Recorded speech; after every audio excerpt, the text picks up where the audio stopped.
Hello crafty people, it's Sharon here and I'd like to welcome you back to my channel today. Whether you're a new visitor or one of my lovely returning subscribers, it's lovely to have you here. Today I'm going to share with you something I haven't done in a very long time, and that's a Sheena Douglass design. As you may know, I have been an inkoid over the years, and I took a little break last year, and I'm delighted to say that I am now back with the inkoids, and this is my first card using some of Sheena's new items. She has put together a lovely set of digital stamps and papers which are available for free for her followers. So if you pop on over to her Facebook page, you'll be able to find details of how to get hold of that. And this is one of the cards that I've made with it. And what you'll see is that the papers and the image are all from Sheena. It's a massive set. So I'm just going to bring in the page that I've printed out, and as you can see, we've got two lovely wreath images and also items that can be used on their own or decoupaged. Really beautiful, all printed out on a PDF which you can use. So we're going to go and colour this butterfly today. And if you're interested in how to do this, I would suggest printing onto a smooth white cardstock and do it the day before you want to actually start colouring. That will give time for the ink to dry fully and stop your ink from smudging. Okay, so we're coming a little bit closer now so you can see the colouring process, and I've basically just cut out the piece that I want from my page. If I just bring it back briefly, this is the page, this is the area I've cut out. This butterfly here is an exact match for the one underneath, so if you want to decoupage, you can in fact colour that in and cut it out and add it on the top. So that's just something to look out for if you feel like doing that. So I think we'll start probably with what a lot of people what might be the most scariest part of the process, and that is colouring the sky. And we're going to do it in some lovely pale colours using our ohuhu pens, which I've got here. So we've got B220, which is the blender, and B120. And what we're going to do is we're going to create a cloudy sky background, a summer sky. Now out of those two blues, B220 is actually the lightest colour. So I'm going to start with that one. And what we're going to do is just using the brush nib of the pen, just start colouring in all of the sky area. And I'm just doing it roughly. If you go over the leaves, it doesn't matter because this is a very pale colour, so I'm not going to worry too much, but I am going to stay away from that sunshine there. And I'm going to leave some gaps, so in some cases I'm making little cloud shapes. Maybe I'll make one up here as well. And I'm just colouring in between. And hopefully you can see what we're trying to achieve here. So I'm going to come across to this side now as well. I'm just leaving a little bit of cloud there. And really it's easier to do the sky first because it doesn't really matter if you're colouring over things, apart from the areas that are really pale. So you know, if you happen to go over the edge of the flower or the leaves, it's really not going to matter. And this does take a little minute or two to do, so just bear with me. We'll just keep going. Now hopefully you can see I've started to get some cloud shapes in there as well.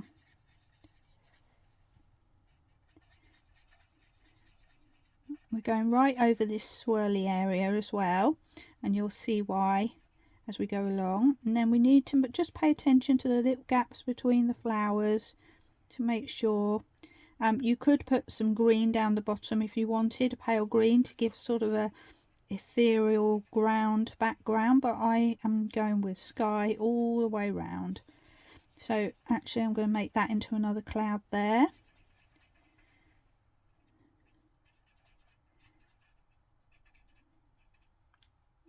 made up a little bit of sky there that doesn't exist, but that doesn't matter.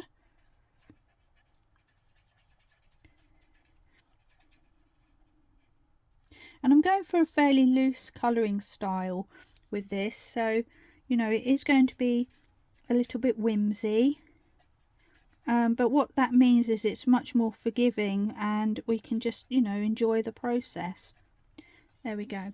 So that's my lightest colour. I'm now going to grab my my blender pen, and where I've left those clouds I'm going to add blender all around the edges to soften and fade out those cloud edges.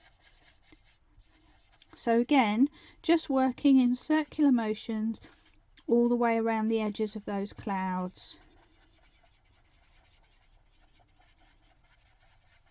And although that leaves some what appears to be some colour, that is going to fade and dry because it's just pure alcohol. It's not actually going to leave any particular colour there. There we go. And the next thing to do, the other thing is where this edge is, this open edge, I'm going to do the same so that that blue will gradually fade away rather than a harsh line. And then I'm coming with my darker colour, which is still very pale anyway, and that's B120. And where I think the areas would be darker and in shade, I am adding a little bit of that blue. And I'm doing it randomly, so it's not sort of ending up in a perfect straight line or anything like that. Kind of want it to look a bit natural and sort of organic, shall we say. But definitely I'm adding shade at the bottom, which is where my darkest area of sky is going to be.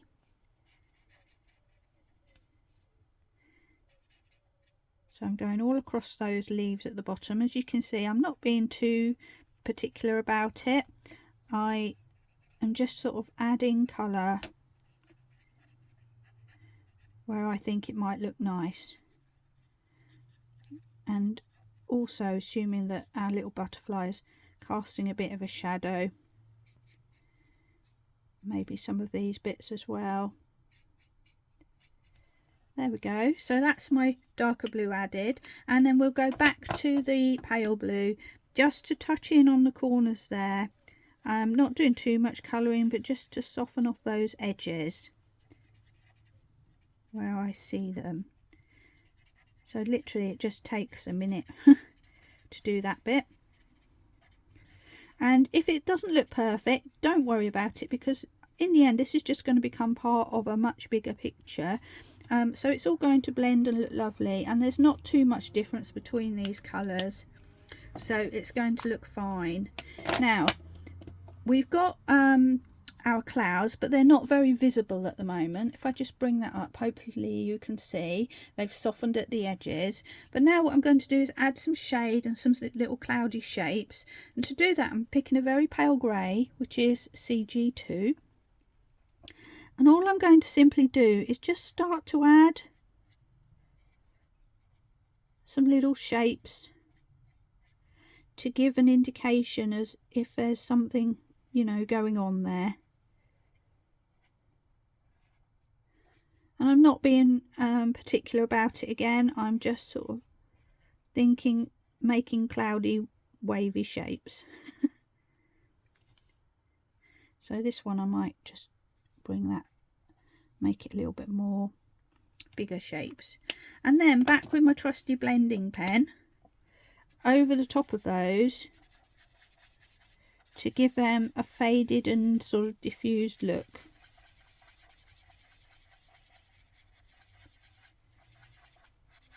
And we'll let the blender pen work its magic, and those lines will gradually soften,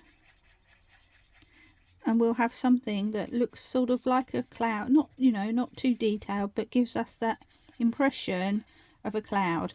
And if we leave that for a second or two, we can then go back and add some more if we feel like we need to soften those even more. And that will be our sky dealt with very quickly and easily. I'll just bring that up so you can have a little look, and there we go. shall we move on to our main character now, our lovely butterfly, which is really fun and easy to colour.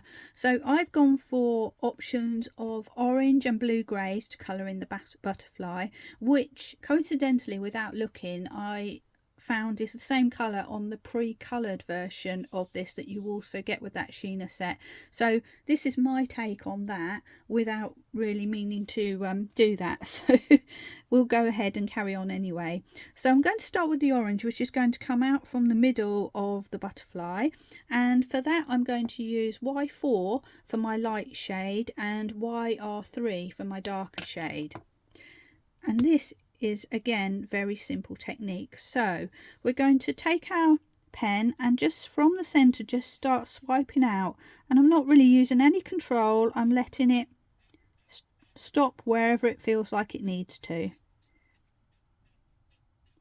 There we go. And then with my darker colour I'm going to go over that, not swipe out so far, just trying to keep his body separate, but on this end I'm not worried about how far out it goes. And then I'm just going over the top again from the edge of that dark colour just to blend out a little bit. Now I'm going to come in with my greys, so I've got BG1103, and I'm going to work from the other end and do the same technique, and the idea is that this will overlap.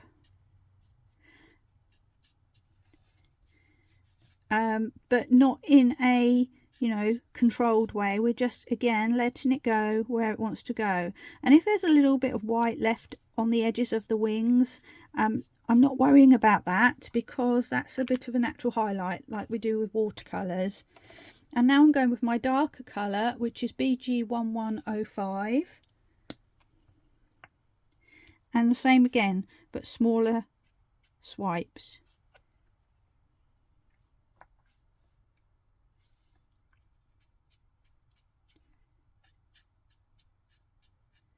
And again, if I'm leaving areas or gaps, I'm not worrying because it adds to the highlight effect.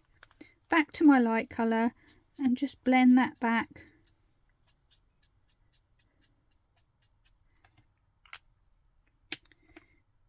And now I'm going to go with my an even darker colour, which is CG1109. And for that I'm going to fill in the dark centres of these spots, and I'm also going to just touch in on this little lined area, and again not colouring it precisely, I'm leaving little bits, I'm just touching in so that we've got the pattern of our butterfly wing. And then I'm going to just highlight the edges of these circles first with the light orange, which is Y4,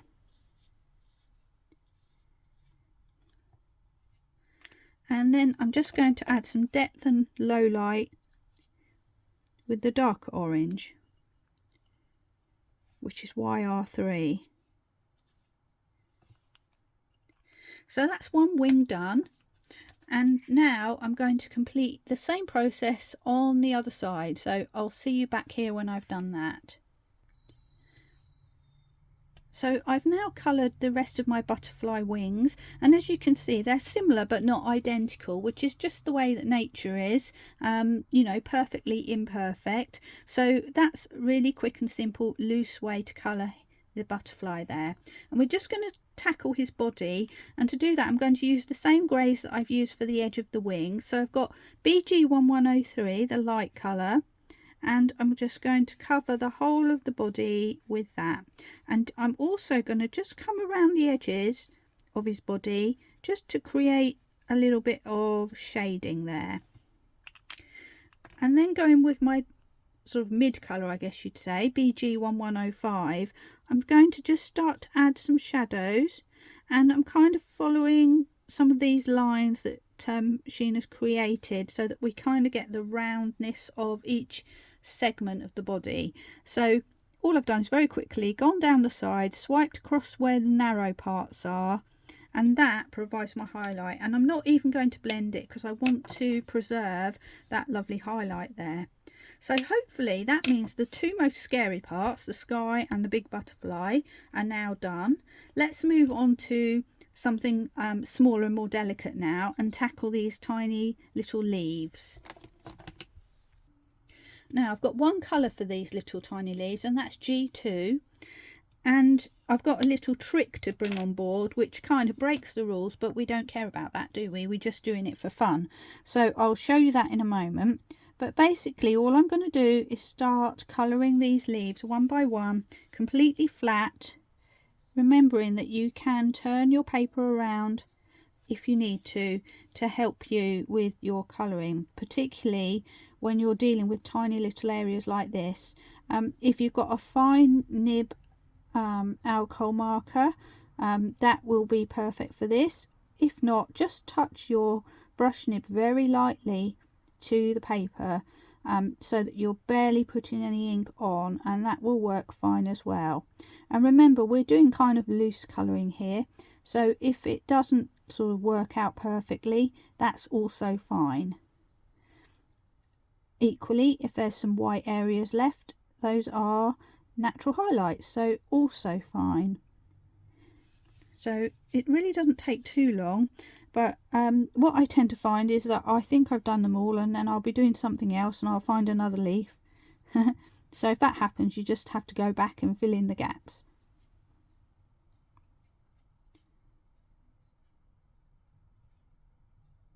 And we're nearly there now. And as you can see, because this is quite a dark and bold colour, it doesn't matter if the sky was on the leaves beforehand, because the dark green will completely cover that up. So that's that. Now I want to add a little bit of low light to this, but to be honest, trying to do it with a brush pen is going to be a bit of a nightmare. So what I'm going to do is bring in one of my watercolour pens. This happens to be an ohuhu as well, but what I'm interested in is the fine liner part on the end. So if you've got any fine liner pens, if you don't, how about a pencil? That will do the trick as well. So what we're going to do is, even though this is watercolour, we're going to go over the top and just add some low lights in there where we think there will be shade. And I'm hoping that when you look at this, you can sort of see the difference between these few leaves and these ones here, which are completely flat. It's a tiny little detail that you just, you know, go with how you feel, but it makes such a difference. So it's really nice to do. And because we've printed this digitally, we're not using a particular type of ink, as in when we're stamping we have to pick an ink for alcohol inks or an ink for watercolours. We've done digital ink, you know, from the printer, so it will work with both of these mediums, and it means you can chop and change. The only thing you can't do is blend a watercolour pen into a alcohol pen. But these are so tiny that it doesn't even matter. You know, we're just scribbling a few lines and just adding a dark shadow to some of these leaves. We're not worrying about where the light's coming from. We're just putting that colour in. There we go. So, oh, there's two more there. So let's just add those on the end. It's hard to show this on camera because they are so tiny. And also, if we look on the other side, where the bluebell kind of flowers are, there's tiny little leaves on those. So I'm actually going to go ahead and just colour those with the same pen, just because I can. And there's not going to be any highlight involved in those. That's just to get some colour there. Right, let's tackle our sunshine next. And for the sun, I'm using two shades of yellow. We've got, it's hard to tell the difference from the actual lids here, but we've got Y030 and Y3. Y030 is the lighter colour. So I'm going to start with that one, and I'm going to actually just colour in the whole of the sun. I'm going to go up to almost touching the edge of the sun. I don't want it to bleed out onto my sky if I can help it. And the same with my little dragonfly here in the middle.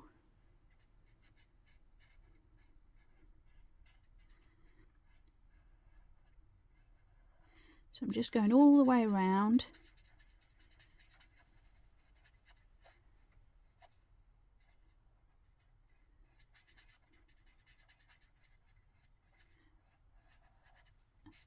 Actually, as I'm colouring this, I'm thinking that if you made this a moon and used darker colours behind for the sky, make a lovely nighttime scene as well, which would be really dramatic. So that's something to think about. Maybe I'll do that on another one. Right, now I'm going with my Y3, which is a darker yellow, and I'm adding a sort of borderline of shade, and I'm making it thinner in some areas and thicker in another area. So at the bottom it's quite thick, and then at the top left, or sort of up at the top here, it's lighter. Let's just bring that up so you can see. And then back with the pale shade, I'm going to just blend those areas in, and I'm just going to bring it in to a smaller circle, because what I've got then is kind of 3 shades of change. I've got 1 layer of light, 2 layers of light, and a layer of dark. So that kind of leaves a strong bit of sun in the middle there. And hopefully what will happen is that this yellow will fade out into the paler yellow, and that will be our sun done. Maybe we should just tackle our little dragonfly now while we're there. Now he is actually so tiny that you may want to use pencils instead, you know, especially for his tiny little body. But I am going to try and go for it with my my marker pens. First things first though, I'm just going to get a bit of very faint colour on his wings, and for that I'm going to use a very pale blue grey, which is BG3, and I'm just going to literally colour those in flat. And on my finished card I actually added some glitter to those wings so they look like they were sort of sparkling. And now I'm going to pick 2 quite vibrant colours, because where I live, I live near a lake and we have quite a lot of dragonflies, and they're always like this turquoise and green sort of colour. So I kind of want to copy that really. And to do that I'm going to take my pen. I've got the blue one first, which is PB8, and I'm going to try and just draw along the bottom end of the bottom side of him. So that's ended up just being like some little dots basically. And then with my green, which is G3, I'm going to fill in the gaps. So hopefully I'll get something that looks like it's changing colour in the light. There we are. No room for any shading or any detail on that one. So that's him done. Let's move on to the leaves now, which we need to make. We don't want all the greens to be the same, because that's not how they are in nature. So I'm selecting a different set of greens to complete these longer leaves down at the bottom. I want these leaves to be a softer sort of sagey colour, as opposed to these which are quite bright and vibrant. So I'm picking a couple of sort of sagey greens, which is G9 and G8. And I've got a grey-green colour, which is going to be used to add some shade. So that's GG060. G8 is my lightest colour. So I'm going to start by just filling in these leaves. I think it's my lightest colour. I need to test it. Let's just test on the side here. Sorry, no, G9 is my lightest colour. That doesn't matter because those are in the shade. So, sorry, we're going to start with G9 and fill in some of these leaves. And the shape of these leaves makes them really nice colour, because you sort of get a nice sweeping flow with them. and you can sort of do quite a few at a time because we're not worried about over blending or anything. We just want to get the colour in there. And then if I go with my darker colour, there's not too much difference with them by the time you've blended, but what I'm doing is just adding, choosing a side and just adding some shade by drawing lines down the side of my leaf. And then I'm going to go with the grey colour that I've chosen, which is GG060, and I'm just further adding shadow in the darkest areas just to give a little bit more definition there.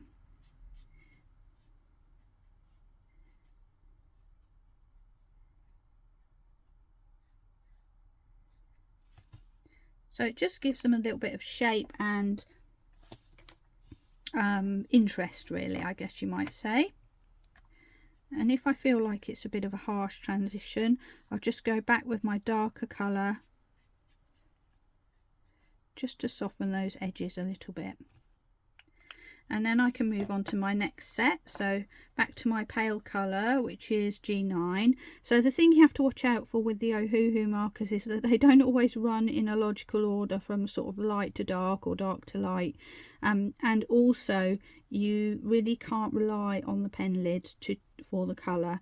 So if you've got Ohuhu markers, or any markers really, it's a good idea to do a swatch.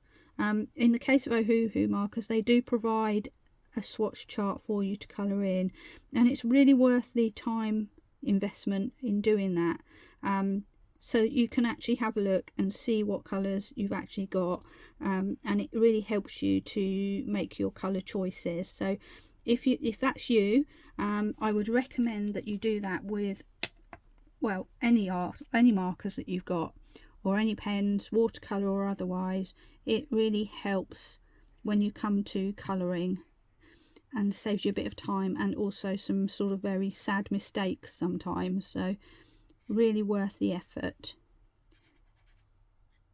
So as you can see, I'm just following the line of the leaves and just adding some dark areas in just to give some contrast, and then going back with that grey.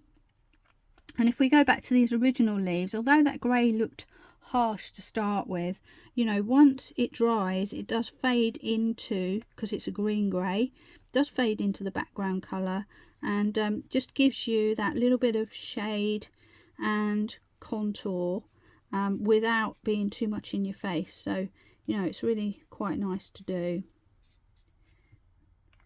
There we go. And I'm going to leave those just like that. So this is coming together. You'd think this, I mean, this is quite a big image, nearly as big as my hand, but it does come together quite quickly, so that's really nice.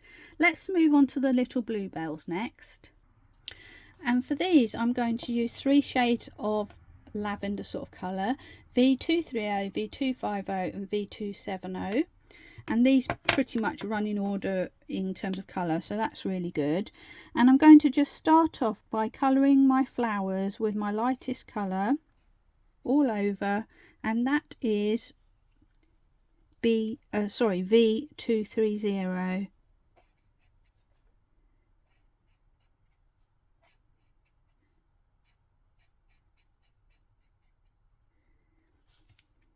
I'm then going to come in with my medium colour and just add some shade,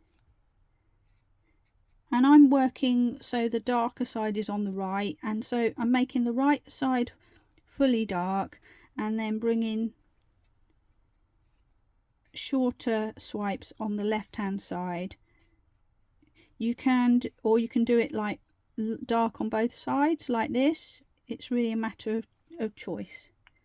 But all we want to do is make sure we've got a little bit of light and a little bit of dark at the end of it. So now I'm coming with my darkest colour, which is V270, and I'm going to do that same thing but just not go quite so far, but always starting at the top, because those where the flower is coming out from underneath those leaves, there's always going to be a little bit of shadow. And I'm holding my pen loosely, so I'm not sort of detail colouring, I'm just adding a little bit basically. And I'm going to go back with my medium and just sort of blend that, or you can just leave it as it is.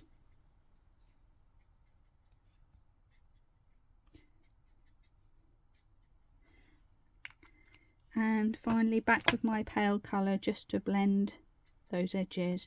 It's really up to you. I think with flowers you can get away with not blending so that you kind of got texture as well.